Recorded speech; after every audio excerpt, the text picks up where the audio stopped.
katakan. di dalam Kecuali di Al-Quran. situ ditulis khusus untuk orang yang berilmu. Kalau muda itu harus dipelajari. Nah, kalau orang membaca, Bang, kita nih, saya nih, yang awam, saya membaca Quran, terjemahannya tentu pasti. Tidak mungkin saya membaca ayat aslinya. Nah, kalau itu salah, kenapa nggak diprotes? Itu pertama. Nah, kalau itu benar, berarti saya membaca sesuai yang diterjemahkan. Itu. Kalau itu salah, harusnya diprotes Kemenaknya. Itu salah terjemahan. Dirubah terjemahannya. Dibikin suatu muktamar untuk mengatakan bahwa ini terjemahan salah. Terjemahan yang benar ini. Supaya orang awam itu mudah mengerti. Tidak perlu bertanya-tanya lagi ke ahli tafsir. Karena sudah diterjemahkan secara benar dan baik. Gitu loh. Menurut saya itu bukan termasuk kekurangan, Bang, tapi itu adalah kelebihan. Karena apa? Di dalam ayat sependek itu terkandung makna dan keterangan yang luas. Di situ juga dituntut umat Islam agar terus melestarikan ilmunya seperti itu, Bang. Menurut saya itu suatu kelebihan agar umat Islam itu semuanya sama-sama belajar seperti itu. Jangan dijadikan suatu keanehan dalam menghalang itu. Bukan persoalan tulisan Qur'annya. Saya persoalannya tentang terjemahannya. Arti dari ayat-ayat itu. Begini loh, Bang. Begini loh, Bang. Dari bahasa sebentar, Bang. Sebentar. Saya kan tadi diam ketika Anda berbicara. Ketika Anda ada tulisan Arab nih. Nah, tulisan Arab itu kan diterjemahkan artinya. Benar tidak, Bang? Nah, itu terjemahannya itu salah ketika kita memahami. Artinya kalau orang di Arab, Bang, tidak perlu terjemahan. Orang di Arab tahu bahwa itu bahasanya. Nah, ketika bahasanya itu mereka mudah dimengerti, mereka tidak mengerti itu. Nah, apakah di situ dikatakan ada harus diperintahkan untuk menafsirkan isi itu? Kalau di dalam bahasa Arab dan orang Arab yang membaca itu, contohnya. Sebentar, Bang. Sebentar, jangan dipotong, Bang. Saya juga tidak potong Bang Sadiam tadi. Sampai Abang selesai bicara. Ketika orang Arab, ini kita memposisikan orang Arab ya, Bang ya. Ketika orang Arab membaca di situ dikatakan mudah dipahami. Artinya di situ orang Arab membaca Quran itu. Di situ ada nggak diperintahkan? Oh, itu harus menggunakan tafsir. Nggak ada perintahnya menggunakan tafsir bagi orang Arab yang membaca. Artinya orang Arab mengerti. Nah, ternyata tidak mengerti ini ayat ini. Kok begini bisanya? Orang yang menggunakan bahasa Arab loh. Bukan orang Indonesia. Saya memposisikan ketika orang Arab, bukan orang Indonesia. Mudah dimengerti, ternyata tidak mudah dimengerti, perlu tafsir. Tidak ada perintah di dalam Quran itu harus perlu tafsir, gunakan tafsir. Itu loh, Bang. Ya, itu. Di dalam orang Arab sebut satu ayat aja, saya sebut satu ayat aja, nanti bisa saya contohkan gimana. Az-Zukhruf, yes, 43 ayat 3. Saya bukan sok tahu, kalau nanti saya tidak tahu berarti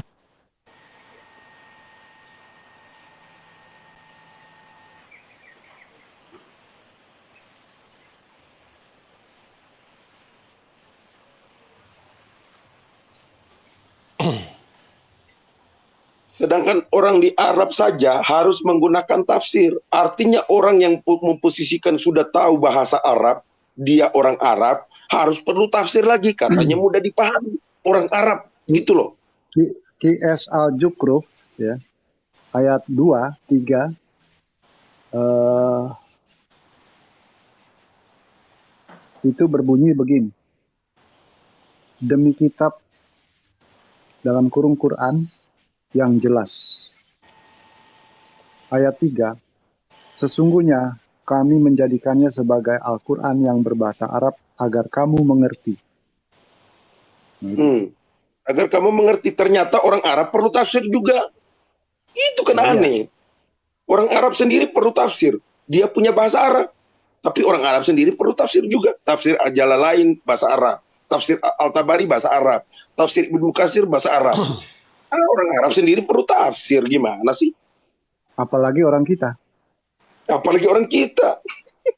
Orang Arab sendiri perlu tafsir. Nah ini yang jadi persoalan, dipertanyakan tapi nggak ngejawab. Ya, orang Arab sendiri perlu tafsir. Katanya mudah dimengerti. Loh, dia orang Arab nggak ngerti bahasa itu kan lucu. Katanya mudah dimengerti. Loh, orang Arab sendiri nggak mengerti. Perlu tafsir.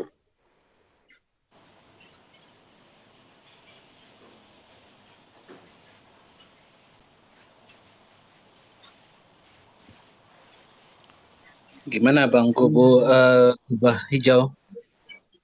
Lagi baca kali dia.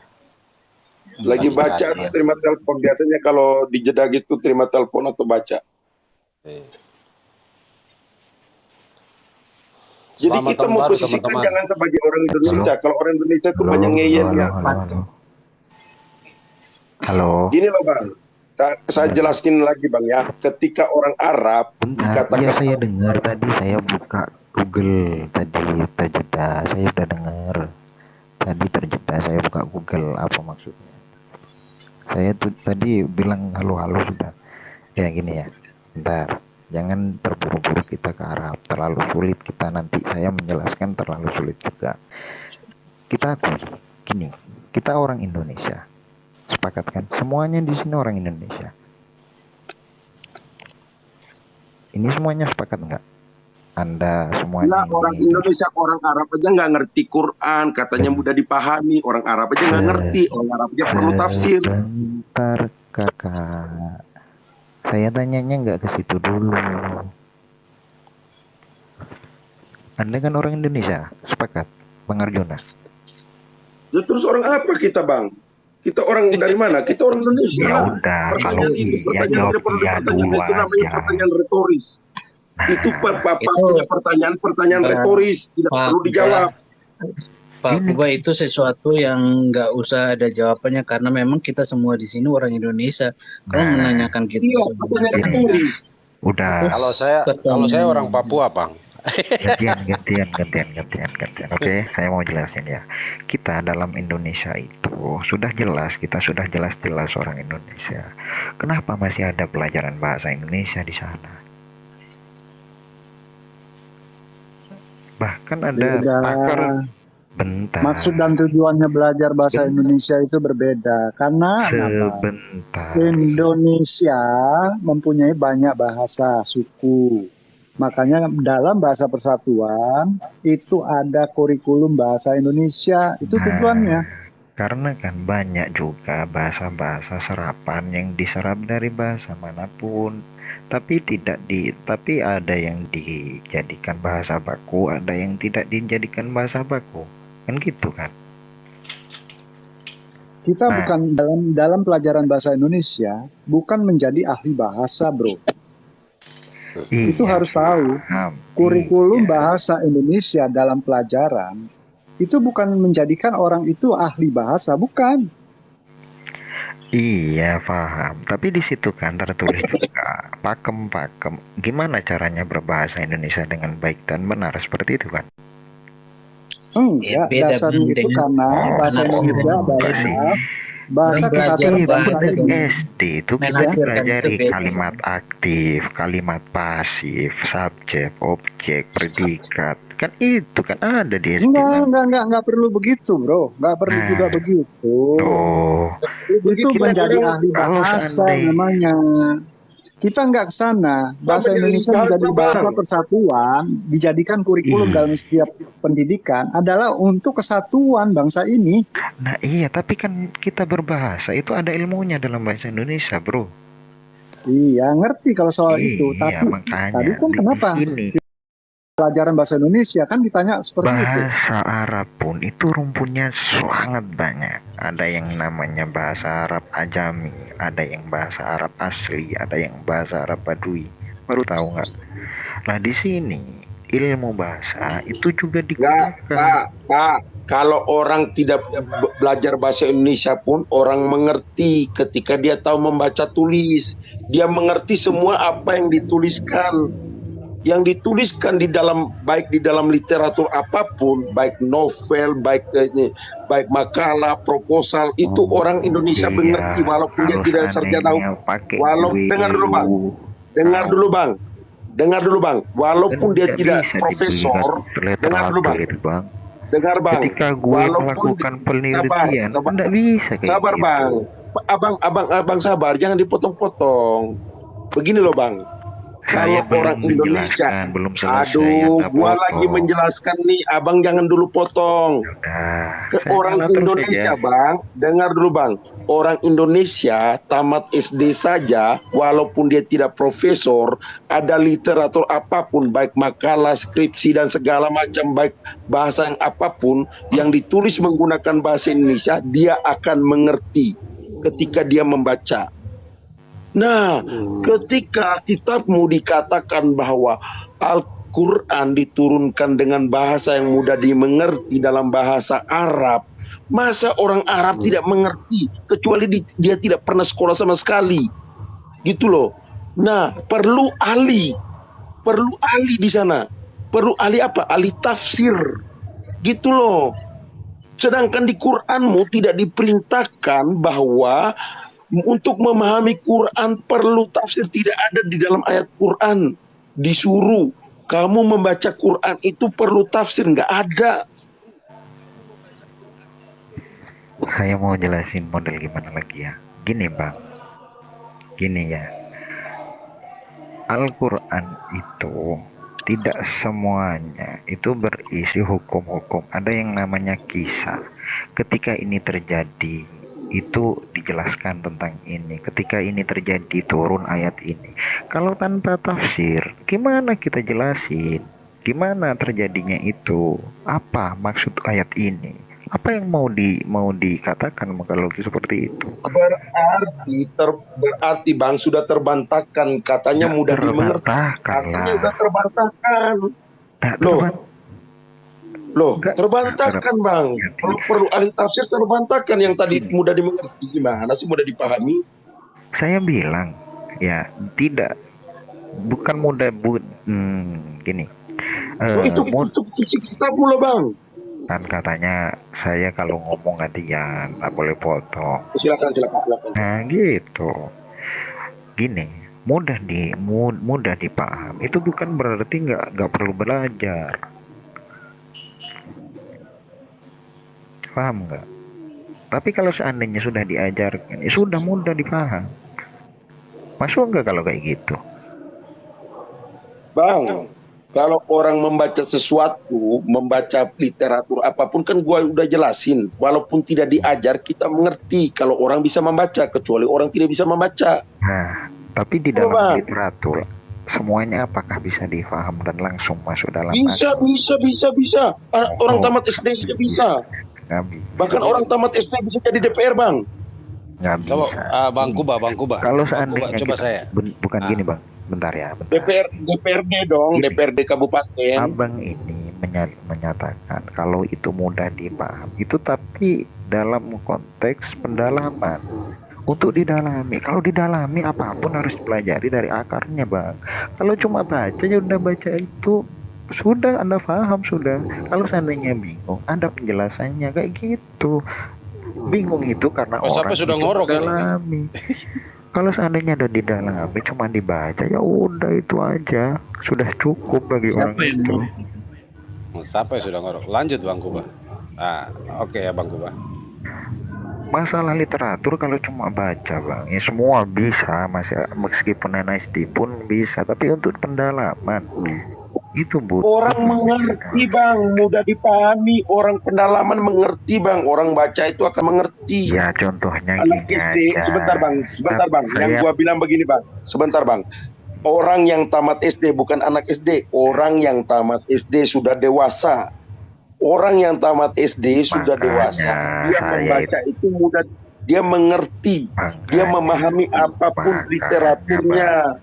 Nah sekarang pertanyaan gua, ketika kitabmu, orang yang sudah dewasa yang tamat SD, orang yang sudah dewasa, mudah dimengerti atau tidak? Ternyata tidak mudah dimengerti, tidak mudah dipahami, harus perlu pengajaran dari ahli-ahlinya.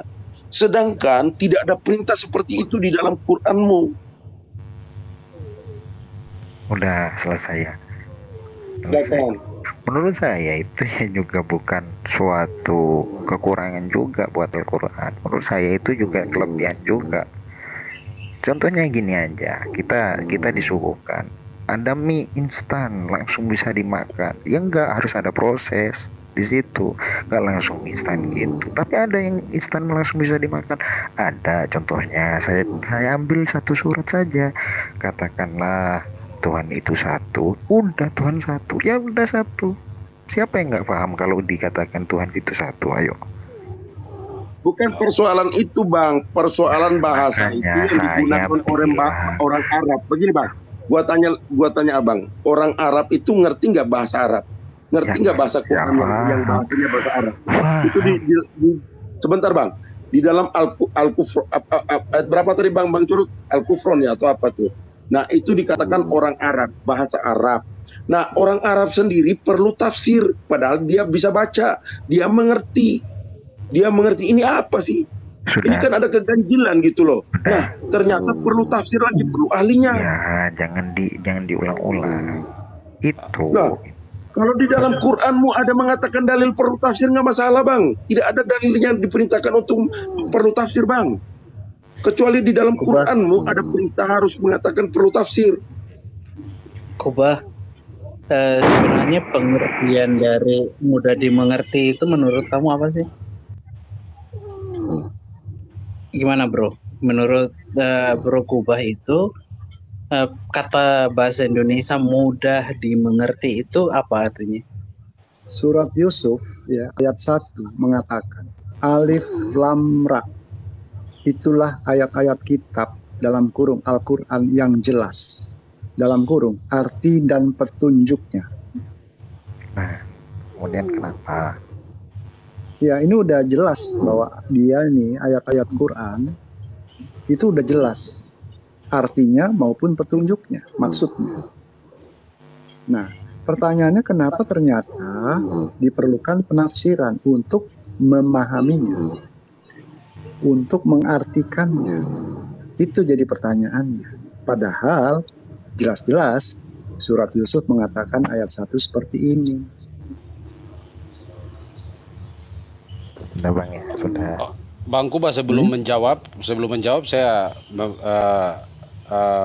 bertanya dan memberikan satu gambaran ya. Nanti Bang Kuba tinggal simpulkan aja. Begini, tadi Bang Kuba kan bilang tentang masalah Al-Quran itu harus ditafsirkan dulu baru ke situ ya, baru bisa dimengerti. Saya kasih gambaran kita di dalam kekristenan. Di dalam kitab perjanjian lama itu ada yang dikatakan bahwa mata ganti mata, gigi ganti gigi. Ya, itu mata ganti mata, gigi ganti gigi. Kalau kita Kristen berpedoman pada ayat ini dalam perjanjian lama, saya ambil contoh suku kami ya. Suku kami orang Indonesia Timur semua itu kalau memakai ayat ini, ya gambaran, saya kasih gambaran bahwa mentah saja kita ngambil, berarti kami orang Indonesia Timur dari Flores, dari Papua, Maluku, Manado dan segala ini suku perang. Dan Kalimantan ini kami ini suku perang, suku yang perang dan tidak peduli dengan siapapun suku. Kami kalau tergabung dalam memakai ayat ini, maka akan jadi kacau. Saya katakan akan jadi kacau. Ini gambaran saya. Tetapi Alkitab juga menjawab di dalam Perjanjian Baru. Yesus mengatakan bahwa mengasihi. Engkau harus mengasihi. Pakai kasih, hukum kasih.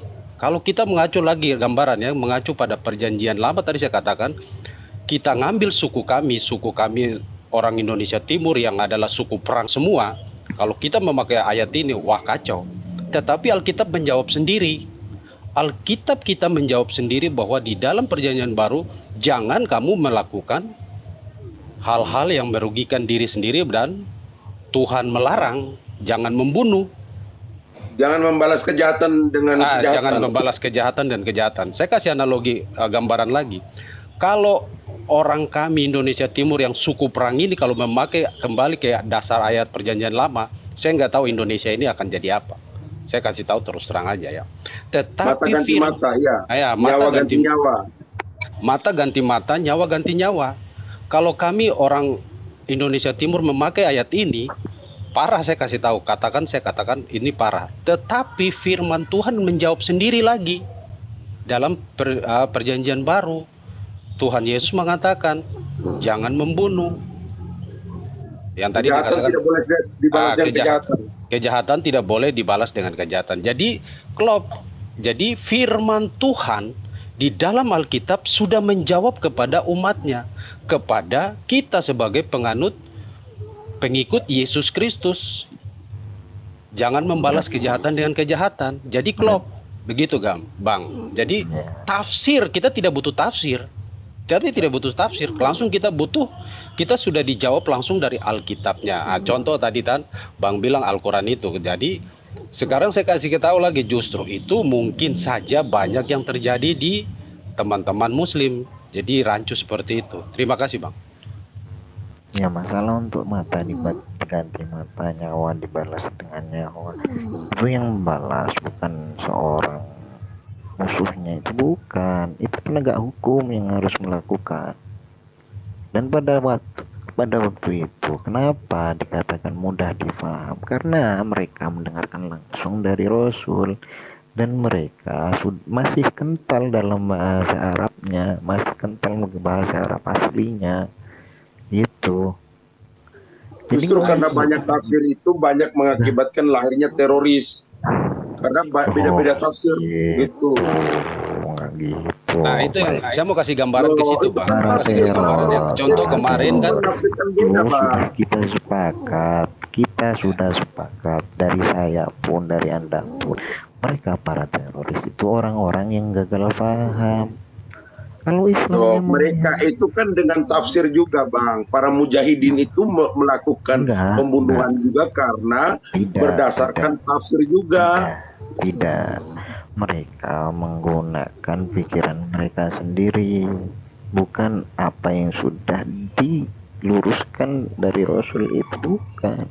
Mereka sudah kita sepakat mereka itu gagal paham. Anda tanya siapapun, mereka gagal paham, udah selesai.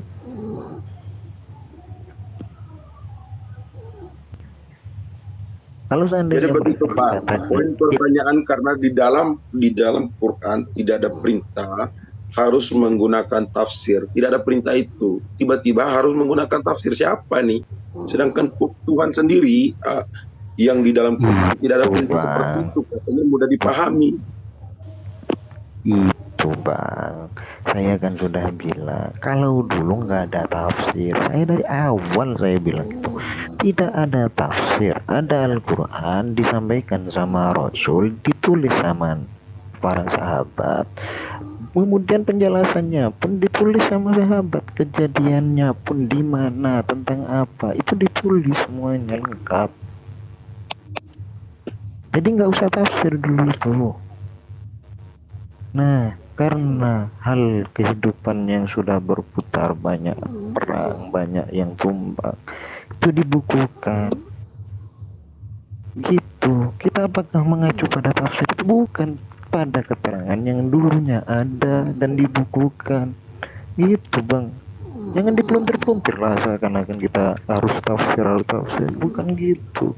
Kalau Bang tidak butuh tafsir, mengapa diperintahkan untuk membunuh orang yang tidak mengikuti agama Islam? Kalau nggak butuh tafsir, di dalam ayat Maryam 71, bunuhlah yang mereka temukan, bahkan di dalam kitabnya yang tidak butuh. Nah, ini kekurangannya abang-abang ini, comot ini Bang, nggak lihat asal usulnya gimana. Gini Bang, Kubah. Tadi kan Bang bilang ya yang menuliskan tentang tafsir itu adalah sahabat-sahabat Nabi. Memang Ibnu Katsir, Jalalain itu adalah sahabat-sahabat Nabi bukan? Nah, kan salah paham lagi kan. Tadi kan abang yang bilang, makanya saya tanya bahwa yang menuliskan tentang tafsir itu saya bilang dari tadi metodologi untuk memahami isi kandungan Al-Quran. Ceritanya gimana? Ya tadi ada Rasul, diturunkan wahyu pada beliau, disampaikan kepada umat. ada yang namanya wahyu, ada yang namanya hadis. Wahyu itu yang turun dari Allah Subhanahu wa taala. Hadis itu perkataan Rasul. Terus perilaku Rasul, apa yang dikerjakan Rasul itu dicatat sama sahabat, rapi, tersusun, dan tidak ada yang terlewat sedikit pun. Bahkan mulai dari siapa sahabat-sahabat itu yang menuliskan? Bentar, belum sampai situ. Orang-orang banyak yang saat itu menghafal hadis, menghafal Al-Quran, kemudian gak ada tafsir di situ ya. Soalnya apa? Langsung ketika kita ada dalam suatu pertanyaan, langsung tanyakan pada Rasul. Rasul gimana hukumnya seperti ini? Pada waktu itu ya, pada waktu itu Rasul kan sudah wafat, wahyu sudah tidak ada, sudah selesai ya, tinggal para sahabat kemudian perang, banyak yang gugur dalam medan peperangan. Nah, hadis-hadis ini itu banyak yang tidak hafal. Gimana caranya biar hadis-hadis ini tetap ada? Akhirnya ditulis buku hadis. Kemudian Al-Qur'annya pun juga dibukukan. Al-Qur'an dulu dibukukan. Kemudian ahli hadis itu selanjutnya dibukukan juga ahli hadis Quran. Ya, sudah ya. Kemudian ada orang lagi, orang cendekiawan yang merumuskan hadis-hadis yang mengatur Al-Quran. Itu dimasukkan, di-compare Al-Quran, dimasukkan Al-Quran ini loh maksudnya. Al-Quran ini loh ada hadis. Itu ya, mereka ahli tafsir itu memberitahu dia dari mana, nyomot dari hadis. Nah, seperti itu aja, mindah-mindah gitu aja. Kamu tahu nggak hadis itu ditulis tahun berapa? Allah, ya. Hadis itu belum tahu. Dan hadis pertama kali yang ditulis itu hadis apa? Ketika Khalifah siapa itu? Saya lupa itu. Saya kalau lupa bilang lupa, tapi ada satu khalifah, kalau nggak salah Umar bin Abdul Aziz mungkin, kalau nggak salah ya, beliau itu melihat kalau seandainya hadis itu banyak yang hilang, dan ada banyak hadis yang dipalsukan seperti itu. Menulis hadis pun itu ada ada klasifikasinya ya. Kita lihat dulu orangnya. Orang yang hafal hadis, yang tahu, saya punya hadis misalnya ya, saya punya hadis dari ini sampai sambung Rasulullah. Tapi dilihat orang itu gimana, orang itu jorok enggak, orang itu pernah bohong enggak, satu kali pernah dia dilihat bohong, sudah tidak dipercaya hadisnya bang. Itu klasifikasi.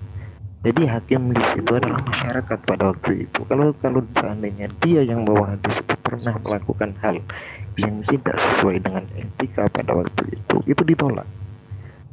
Pernah berbohong misalnya, pernah menyiksa hewan misalnya, itu nggak diterima hadisnya bang.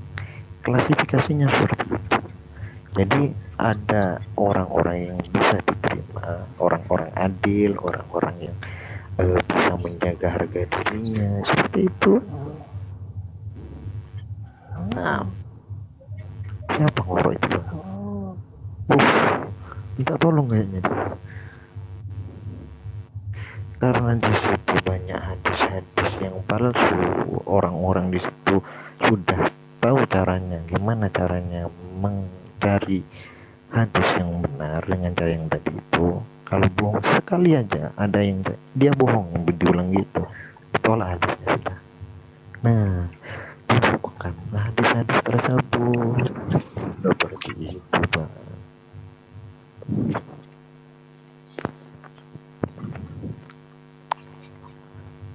Ada yang masih bingung? Yang ada di tengah-tengah